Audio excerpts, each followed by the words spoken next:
Pidana kepada terdakwa dengan pidana penjara selama 6 tahun dan 6 bulan. Itu sungguh menusuk rasa keadilan. Di Cina, korupsi 6,5 triliun, nasibnya dilimpahkan ke malaikat maut. Berani korupsi langsung game over. Beda sama negara plus 62. Yang korupsi ratusan triliun, hukumnya hanya seikhlasnya.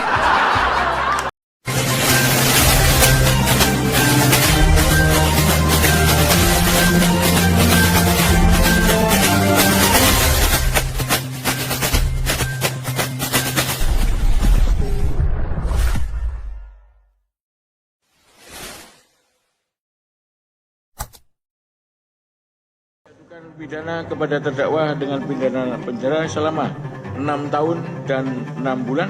Di Cina, korupsi 6,5 triliun, nasibnya dilimpahkan ke malaikat maut. Berani korupsi langsung game over. Beda sama negara plus 62. Yang korupsi ratusan triliun, hukumnya hanya seikhlasnya. Alasannya karena berkelakuan baik. Sejak kapan orang korupsi masuk kategori berkelakuan baik? Lihat berita kayak gini, pasti banyak yang komen, udah jogetin aja. Biar jogetnya tambah enak, sebaiknya kita bikinin lagu besti. Jadi koruptor kalau udah nyetor, hukumnya kendor. Gak perlu diborgol, karena yang ngurus tadi kasih motor. Asik. Namanya koruptor ya udah pasti mainnya kotor. Tapi rakyat kecil cuma nyolong kompor, hukumnya gacor. Enak jadi koruptor, untung jadi koruptor. Kalau gini bakal makin banyak yang ngelamar jadi koruptor. Keuntungan setinggi-tingginya, hukuman sekecil-kecilnya. Koruptor nih bos, tamplik dong. Assalamualaikum warahmatullahi wabarakatuh. Sahabat BN, vonis yang dianggap oleh rakyat sangat ringan terhadap terdakwa kasus timah yang merugikan negara 300 triliun rupiah itu makin hari tampak semakin heboh. Bahkan sampai ada parodi yang memainkannya dengan sangat menggelitik dan sangat menyindir kepada pihak-pihak terkait. Sangat menyindir kalau masih bisa mendengarkan sindiran. Kalau tidak, ya mau apa lagi. Sahabat BN, sehubungan dengan ini kita tahu bahwa pakar hukum Profesor Mahfud MD dan juga mantan Ketua Mahkamah Konstitusi sangat kecewa dengan hukuman yang hanya 6 tahun 6 bulan untuk Harvey Muiz ini. Mengingat demikian banyak uang negara yang dikorupnya. 300 triliun. 300 triliun bukan sedikit. Vonis ringan terhadap Harvey Muiz sontak menuai kritikan dari banyak pihak. Salah satunya datang dari mantan Menko Polhukam Mahfud MD yang menilai vonis tersebut melukai rasa keadilan. Dengan uang yang tadi 300 triliun itu dikembalikan hanya 210 miliar, ditambah satu denda 1 miliar. Itu sungguh menusuk rasa keadilan. Karena apa? 6,5 tahun itu kok kecil sekali bagi orang yang menggarung kekayaan negara. 300 triliun hanya diambil 210. Lalu ada yang mengatakan, Pak, itu 300 itu kan potensi, bukan potensi. Itu sudah disampaikan bahwa itu kerugian keuangan negara, bukan kerugian perekonomian negara. Kalau kerugian perekonomian negara itu potensi. Dan rakyat telah mengetahui bahwa dapat diduga sangat banyak yang berkepentingan dalam kasus ini sehingga Harvey Muiz mendapatkan hukuman seringan ini. Sangat banyak sekali. Kalau begini sahabat BN, kapan hukum kita di negeri ini akan bisa memberikan rasa keadilan kepada warganya? Kapan? Saya akan bacakan sebuah berita tentang hal ini yang diturunkan Tempo. Tempo menurunkan berita di bawah judul PBHI .2. Masyarakat sebar data pribadi hakim yang vonis Harvey Muiz kerana muak. Berita ini tanggal 29 Desember 2024. Tempo.co Jakarta. Ketua Perhimpunan Bantuan Hukum dan HAM Indonesia PBHI Julius Ibrani menyoroti data pribadi Hakim Eko Arianto seperti alamat hingga nomor telepon yang tersebar di media sosial. Eko merupakan hakim ketua yang menjatuhkan vonis pidana penjara 6 tahun 6 bulan kepada terdakwa kasus korupsi timah Harvey Muiz. Julius mengatakan menyebarkan data pribadi seseorang merupakan perbuatan melanggar hukum.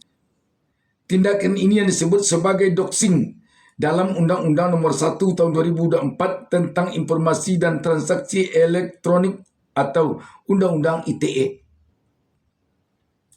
Namun, ia menilai ada latar belakang yang membuat masyarakat menyebarkan data pribadi Hakim Eko Arianto. Kasus timah ini diawali dengan hegemoni dan publikasi pemberitaan yang luar biasa. Baik soal angka 300 triliun rupiah, kemudian nama-nama besar, kata Julius saat dihubungi lewat aplikasi perpesanan Ahad 29 Desember 2024. Ia menuturkan dalam kasus timah sempat ada istilah RBT yang diduga sebagai donatur Polri, kemudian aliran-aliran dana hingga ke aparat penegak hukum, salah satunya seorang jenderal bintang 1 Polri. Selain itu juga berhubungan dengan sistem dan struktur badan usaha milik negara BUMN. Situasi ini yang mendorong masyarakat berharap agar ada pengusutan hingga tuntas di meja pengadilan. Ujar Julius, harapan itu ditumpahkan kepada hakim. Nah, sahabat BN, inilah yang membuat rakyat benar-benar sakit hati, benar-benar muak dengan penegakan hukum di negara kita ini.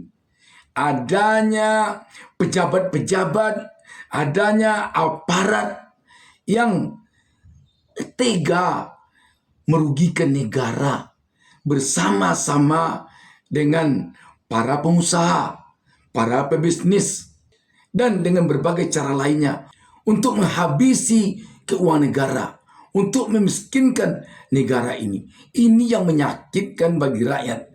Dan rakyat berharap dulu kepada Presiden Prabowo sebagai seorang jenderal, sebagai seorang yang tampak oleh rakyat begitu mencintai bangsa dan negara ini dengan jiwa sabta marganya. Sangat berharap rakyat dulunya Prabowo bisa mengikis habis, membasmi praktek-praktek seperti ini. Ketika sekarang kejadiannya begini, tentu rakyat jadi sangat kecewa. Namun semua harapan itu lenyap di ruang sidang. Menurutnya, kasus ini bahkan tidak terbongkar secara sederhana. Ada satu contoh yang kemudian membuat masyarakat kecewa, ucap Julius. Ia mencontohkan pertimbangan yang meringankan terhadap vonis penjara 6,5 tahun dan denda beberapa miliar dari ratusan triliun. Salah satunya adalah bersikap baik selama persidangan, seperti yang dikemukakan oleh pembawa parodi tadi, di mana ada ceritanya seorang koruptor berkelakuan baik. Di mana? Alasan bentuk apa itu? Kalau tidak alasan hanya dicari-cari. Menurutnya, banyak keterangan-keterangan terdakwa yang tidak logis selama persidangan. Ia pun mencontohkan pernyataan istri Harvey Muiz, Sandra Dewi, yang mengaku tidak pernah dinafkahi sepeser pun sejak awal menikah. Ini kan harusnya dibongkar secara mudah. tapi tidak terlihat. Jadi majelis hakim ini seperti tersandra, seperti tidak berupaya membongkar sehingga tidak memperoleh kebenaran material. Oleh sebab itu ia menilai hukum yang tidak dijalankan, prosedur yang tak terlihat dan secara material tidak mewakili masyarakat. Sehingga nuansa yang dihadapkan pada masyarakat adalah seolah ada kepentingan pribadi dalam vonis Harvey Muiz.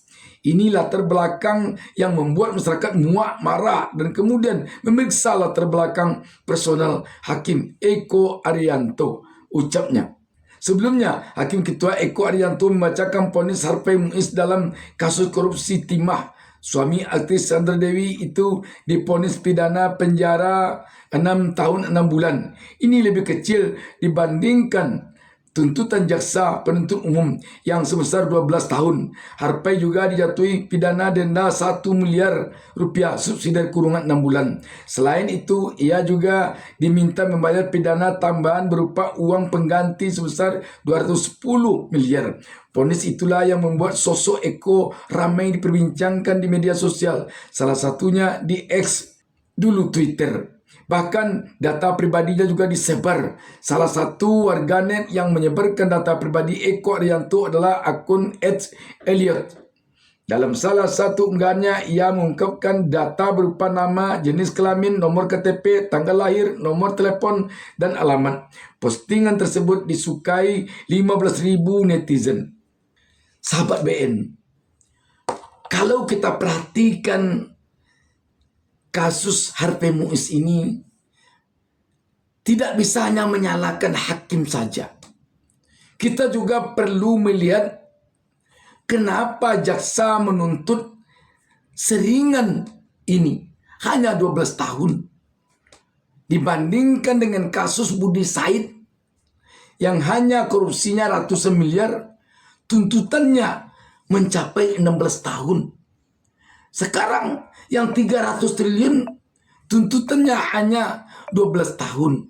Kalau tuntutannya 12 tahun, kelihatannya hakim menjatuhkan hukuman atau vonis di atas tengahnya.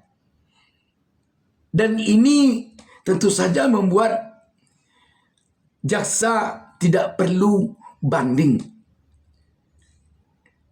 Ini tentu seperti permainan antara hakim jaksa yang kelihatannya dalam kasus ini.